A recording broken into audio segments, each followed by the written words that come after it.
ఇప్పుడు ఇంతకుముందు మీరు మాట్లాడుతూ సెకండ్ హీరో నేనే అని చెప్పారు. నేను సెకండ్ హీరో చెప్పలేదు అన్నయ్య. త్రోఔట్ క్యారెక్టర్ హీరో పక్కనే త్రోఔట్ క్యారెక్టర్ ఆల్మోస్ట్ సెకండ్ హీరో లెవెల్లో ఉంటుంది అని నిన్న కదా వెనక ఫోటో లేదంట. పోస్టర్లే లేదెందుకు?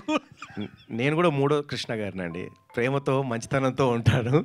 పోస్టర్ మీద ఉందా లేదా కాదు, సినిమా థియేటర్లో చూడండి ఇరగదీస్తుంది నా క్యారెక్టర్. బయట పోస్టర్లు అన్నింటిలో ఉన్నాయి, ఇందులో ఉందనుకున్నారు.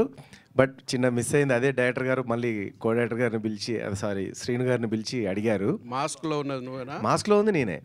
ఇద్దరం, హీరో గారు నేను. అది నేను, ఇది హీరో గారు. సో పోస్టర్లో చాలాసార్లు చాలా సినిమాలకి నేను మెయిన్ పోస్టర్లలో ఉండకపోవడం అనేది చాలాసార్లు జరుగుతూ ఉంటుంది. బట్ అదేంటో తెలీదు.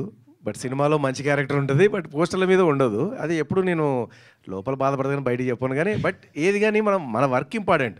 మనం ఈ సినిమాలో ఏ క్యారెక్టర్ చేసాము, ఆడియన్స్కి మనం నచ్చే విధంగా చేసామా లేదా, అండ్ డైరెక్టర్ గారు ప్రొడ్యూసర్ గారు మనల్ని నమ్మి ఒక క్యారెక్టర్ ఇచ్చారనేది చూసుకోవాలి తప్ప ఇక్కడ ఇది ఏముంది ఇంకో నిమిషంలో తీసేస్తారు బయట ఉండేదాని గురించి.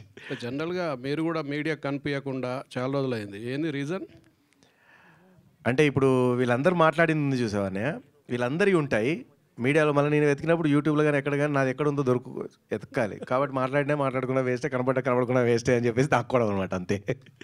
అంటే ఏదైనా మంచి ప్రాజెక్ట్స్ చేసినప్పుడు, ఏదైనా సక్సెస్ అయినప్పుడు మీడియా ముందుకు వచ్చి చెప్తూ ఉంటే నాకు కూడా అందం, మీకు కూడా హ్యాపీగా ఉంటుంది. ఏమీ లేనప్పుడు చెప్పడం వేస్ట్. ఇప్పుడు ఈ సినిమా వస్తుంది కాబట్టి మళ్ళీ మీడియా ముందుకు కనబడ్డాను అట్లా.